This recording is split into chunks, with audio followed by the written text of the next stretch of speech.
delays in counting mail-in ballots and possible court challenges in close state races. All right, so let me bring in Keith Jennings, who is a human rights and democratic governance specialist. He's also currently the president of the African American Center for Global Politics and Human Rights, joining us live from Atlanta, Georgia. And thank you so much for talking to us this morning here on KTN News Center. So let's begin first our conversation with the fact that early voting is actually favoring the Democrats. Yes, it is, and it's favoring the Democrats across the country. Currently, the polls show that the Biden-Harris ticket is leading by 51 to 42%. But Biden is also leading in all of the battleground states with the exception of one. This massive turnout so far has removed a lot of people's fears about the Republicans trying to essentially steal the election. And the Biden-Harris campaign has looked at states like Florida, where there's 29 electoral votes that exist, and even in new states such as Texas and Georgia, where they're very competitive right now. So the projections, while it's a snapshot, it's also representing the trends that exist within the polling process. So what does it mean for Trump? Is there likelihood of Trump winning with the election day surge today as Americans go to continue with their voting? Well, it could. As your lead-in piece pointed out, close to 100 million people have already voted. But if this record turnout continues, the larger number of people that participate, it tends to favor the Democrats. In some states, the Trump administration has what they call quiet voters that come out. And for instance, in Pennsylvania, everyone thought that Hillary Clinton would win, but she lost by 44,000 votes. In the state of Michigan, she lost by 76,000 votes. And while it looks similar with Biden leading as Hillary Clinton did in 2016, it's not likely to be the same outcome because Biden has a mobilized electoral coalition. At the center of that are African-American voters. That all of the so-called October surprises fail, and people like Joe Biden. Hillary Clinton had a high unfavorable rating. In fact, I was about to ask you that, whether, you know, what played out in 2016 when Hillary Clinton was leading, then later on Trump came and won the election. But it's good you've answered that, Keith. But then let's talk about the reason as to why the Hispanic American and Black American votes it's playing a critical role during this year's election. Yes, especially because the Black vote actually decreased. When Obama was running, it was at a historic high. But during the Clinton run, it decreased. And that was the first time it had decreased in over 20 years. With respect to the Latino votes, or what we call the Latinx votes, that vote from that community has increased tremendously. And the demographics within the country has changed.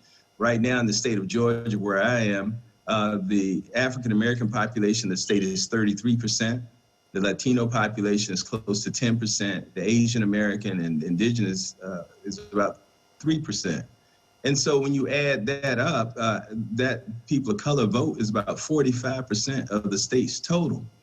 And that has changed the demographics, and that's why Georgia is in play. We have the possibility of winning 2 U.S. Senate seats here in this state, and it's the first time that the Democrats since Bill Clinton would have had a chance to win a state like this. Those types of demographics are playing out across the country because the country is changing in a very big way at a rapid pace with respect to the demographic composition.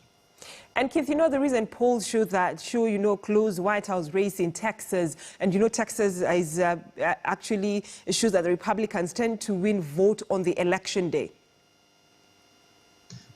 Well, yes, and that is still possible. But what is happening right now in the state, the number of people who have voted already outpaced the total number of people who voted in 2016.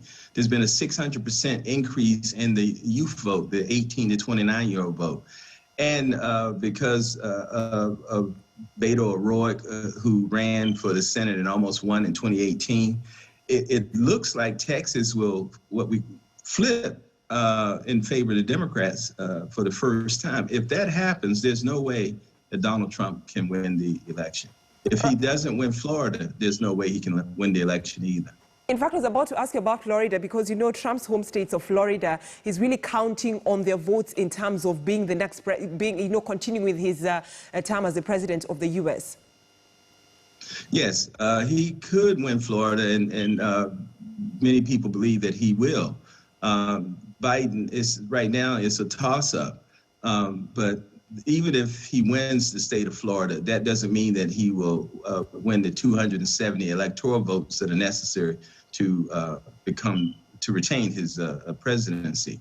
Biden has many more options to get to 270, and that's because the Electoral College, the way it's established, we can tell from the beginning there's certain states that the Democrats are going to win, and there's certain states that the Republicans will likely win. And then what we call battleground states are the states that are swing states. They could go either way, and they have in the past. But as I said, because of the demographic changes, many of those swing states have, others have been added to it. And Biden right now is leading. All right. So talk to us about, you know, the difference between the popular vote and the Electoral College. How does it work? Well, the Electoral College is the name given to this body of 538 electors, 538 people. Each state selects how they will determine who the electors will be.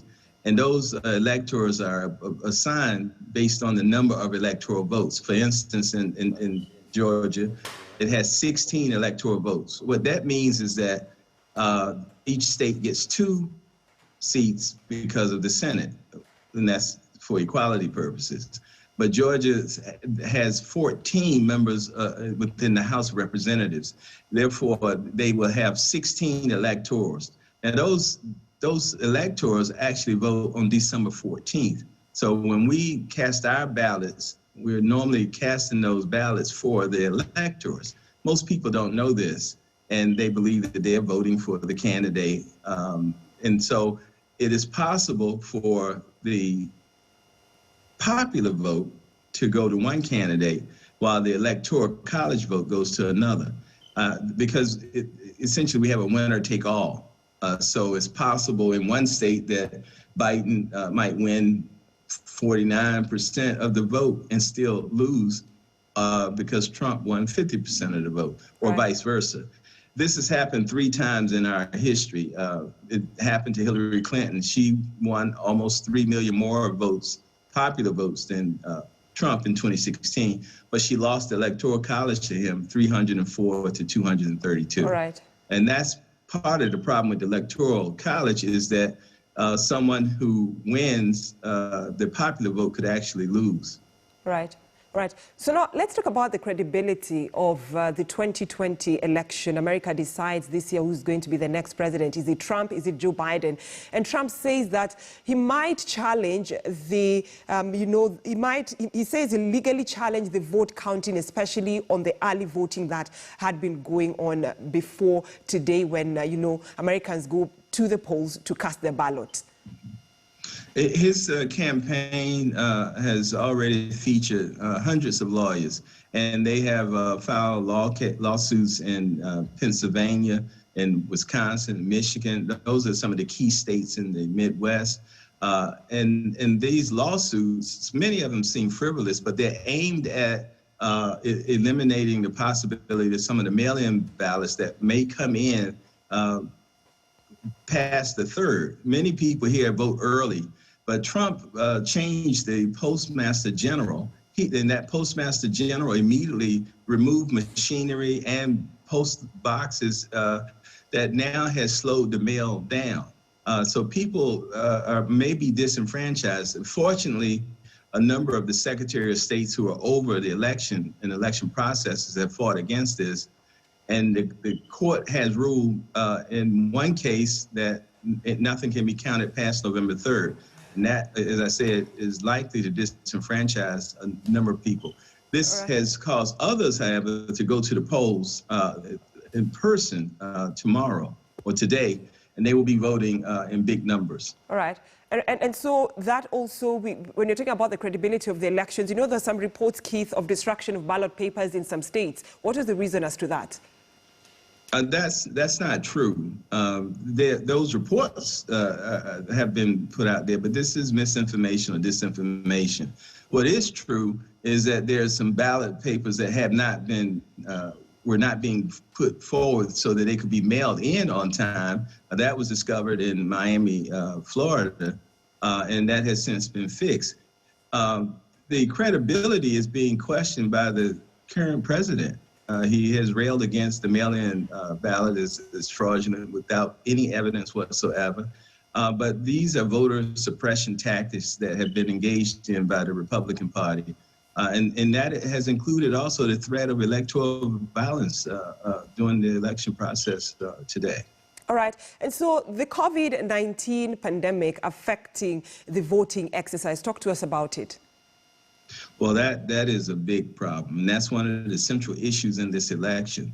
As you said in your lead-in piece, over 9 million people have confirmed cases exist in the U.S.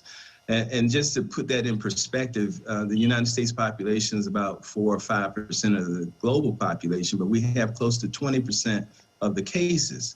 And over 230,000 Americans have died from this. So many people have been touched. And the mismanagement of this process, the lack of a national strategy, is one of the key issues in the election. Biden says he'll listen to the scientists. Trump says that we've turned the corner and has indicated that after the election, he may get rid of Dr. Anthony Fauci, who's the leading infectious diseases scientists in this country. And so there's been a clash. Many of the governors who support Trump have not instituted mask mandates. And even now, some of the campaign rallies that the Trump administration is holding are what we call super spreaders. Many people are there without masks. And this is very troubling for people of color because they have been disproportionately impacted by this pandemic. All right. So, Keith, does it mean that, the pandemic will also affect the Republicans voting supporters of the Republican Party? Because, Republicans tend to vote on the election day. Yes. That's the point I was making earlier, that many people had planned to vote by mail, which is allowed because of the pandemic. And they didn't feel like they should be risking their life in order to participate in the democratic process. But because of the problems that have emerged in the mail-in system, we expect there to be record turnout tomorrow. And many people think that the Republicans will turn out more than the Democrats. But I think that that's to be seen. It is likely that many more people will turn out than expected, and that includes a lot of Democrats. Right. So what does Biden presidency mean to the economy of the U.S.? Because Biden has been talking more about taxes and spending. Well, that's the label that many Republicans would put on the Democrats as tax and spend politicians.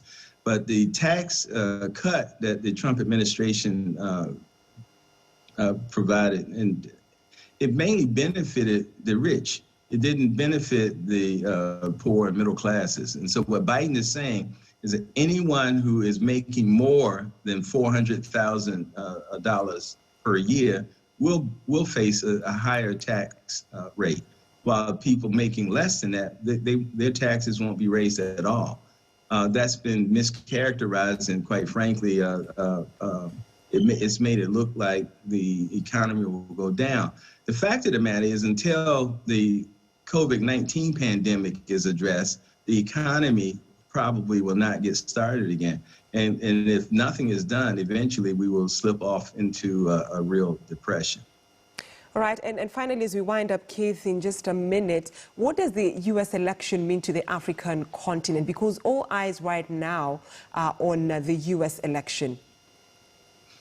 Well, and they should be. I can't say on this station what the president referred to African countries as, but I'm sure you all remember. And you can see that the respect for Africa in the U.S. foreign policy, Africa is marginalized.